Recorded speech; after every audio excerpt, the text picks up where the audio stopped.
Kasus tanah sudah tuntas, tapi tanah itu istimewa karena tidak pernah susut nilainya. Bagaimana kalau asetnya adalah mesin atau truk yang nilainya terus berkurang tiap tahun? Inilah yang bikin aset susut jadi lebih rumit. Laba yang belum terrealisasi tidak langsung hilang, tapi keluar sedikit demi sedikit setiap tahun lewat penyusutan.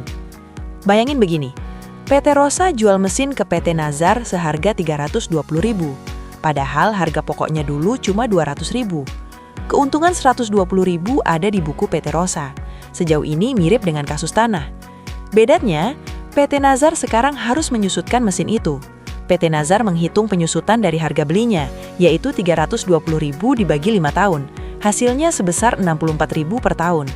Tapi dari sudut konsolidasi, penyusutan yang benar adalah dari harga pokok asal, Rp200.000 dibagi 5 tahun.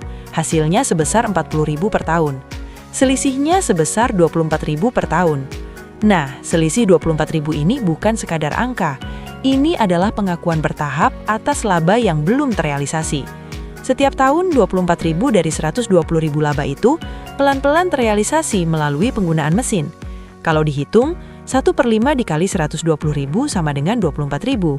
Jadi tidak seperti tanah yang nunggu dijual keluar dulu baru diakui. Aset susut punya mekanisme pengakuan otomatis setiap tahun via selisih beban penyusutan. Lebih rumit? Ya, tapi juga lebih elegan. Konsep selisih penyusutan Rp24.000 per tahun tadi, sekarang kita wujudkan lewat kasus nyata.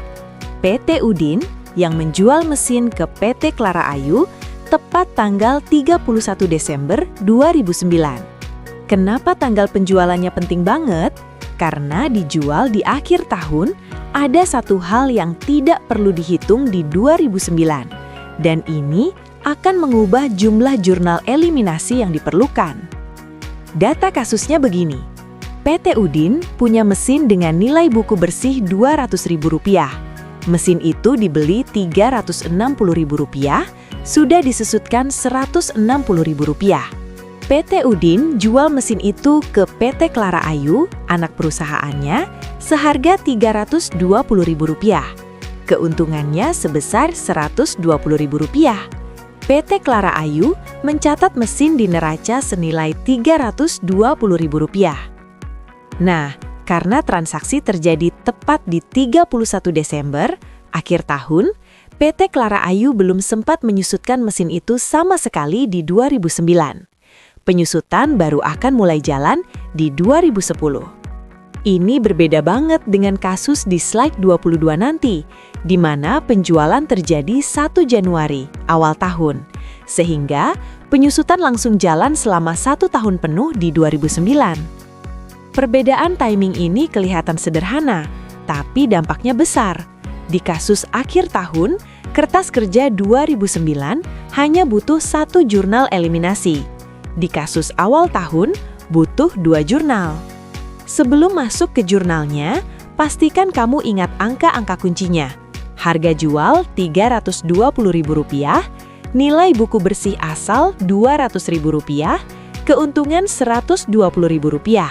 Umur manfaat 5 tahun. Data kasusnya sudah di tangan. Keuntungan Rp120.000 dari penjualan mesin PT Udin ke PT Clara Ayu per 31 Desember 2009. Sekarang kita lihat bagaimana angka itu bergerak di setiap buku. Ada 4 jurnal yang terlibat di transaksi ini. 2 di buku masing-masing perusahaan, 2 lagi di level konsolidasi. Masing-masing punya peran berbeda. Pertama, di buku PT Udin sebagai penjual. Jurnalnya, debit kas Rp320.000 dan debit akumulasi penyusutan Rp160.000, kredit mesin Rp360.000, dan kredit keuntungan atas penjualan mesin sebesar Rp120.000. Mesin keluar dari buku PT Udin, keuntungan Rp120.000 masuk ke laba PT Udin. Kedua, di buku PT Clara Ayu sebagai pembeli. Cukup simpel, debit mesin Rp320.000, kredit kas Rp320.000. Mesin masuk dinilai Rp320.000. Ketiga, jurnal metode ekuitas PT Udin. Karena transaksi ini hilir dan keuntungan ada di buku induk, maka PT Udin eliminasi 100%. Debit laba dari PT Clara Ayu Rp120.000, kredit investasi dalam PT Clara Ayu Rp120.000. Keuntungan Rp120.000 yang belum terrealisasi itu langsung dihapus dari saldo investasi. Keempat, jurnal kertas kerja konsolidasi. Debit keuntungan atas penjualan mesin Rp120.000, kredit mesin Rp120.000. Ini mengembalikan nilai mesin dari Rp320.000 ke Rp200.000. Harga pokok asal bagi entitas konsolidasi. Karena dijual akhir tahun dan belum ada penyusutan, hanya satu jurnal kertas kerja yang dibutuhkan. Sederhana tapi tegas. Karena penjualan terjadi tepat di 31 Desember, PT Clara Ayu belum sempat menyusutkan mesin itu sepeser pun di tahun 2009. Nah, kalau belum ada penyusutan, jurnal kertas kerjanya sesederhana apa?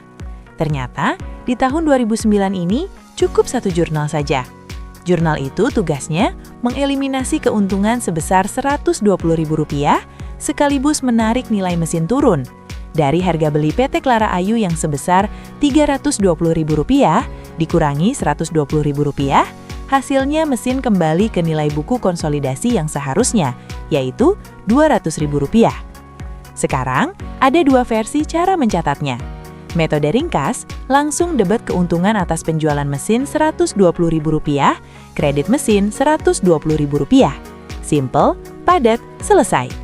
Metode rinci, keuntungan tetap didebet Rp120.000, tapi mesin hanya didebet sebesar Rp40.000. Kemudian akumulasi penyusutan didebet sebesar Rp160.000.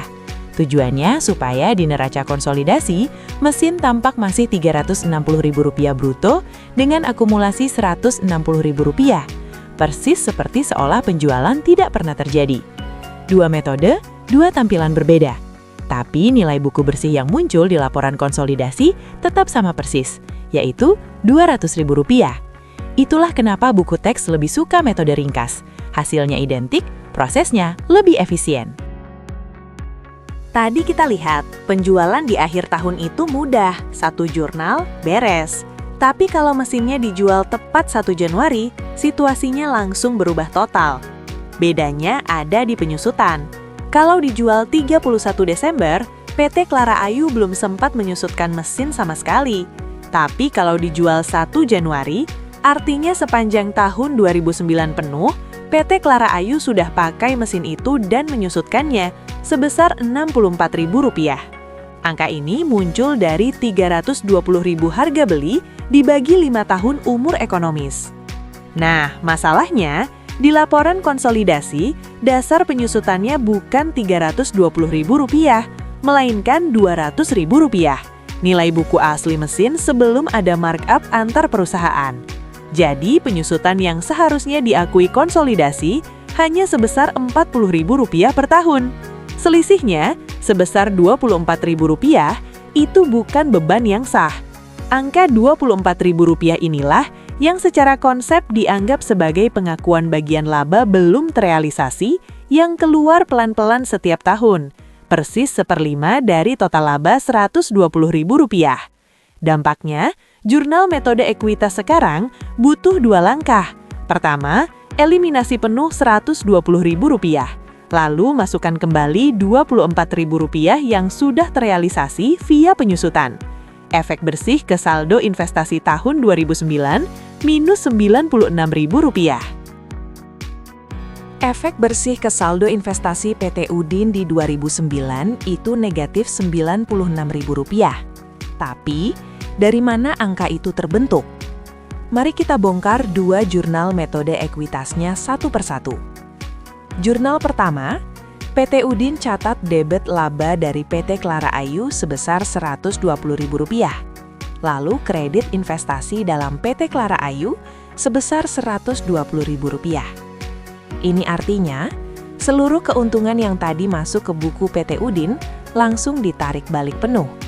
Alasannya, per 1 Januari 2009, keuntungan itu belum sah karena mesinnya masih dipakai sendiri dalam grup. Jurnal kedua, kebalikannya. Debit investasi dalam PT Clara Ayu sebesar Rp24.000, kredit laba dari PT Clara Ayu sebesar Rp24.000. Kenapa? Karena selama 2009, PT Clara Ayu sudah pakai mesin itu.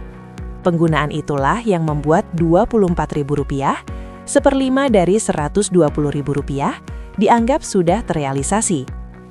Kalau disusun di tabel, Jurnal 1 bikin saldo investasi turun Rp120.000. Jurnal 2 mendorong balik naik Rp24.000. Hasil bersihnya, saldo investasi tertekan sebesar Rp96.000 per 31 Desember 2009. Dan karena ini transaksi hilir, labanya ada di buku induk, bukan buku anak. Sehingga hak minoritas tidak perlu disentuh sama sekali.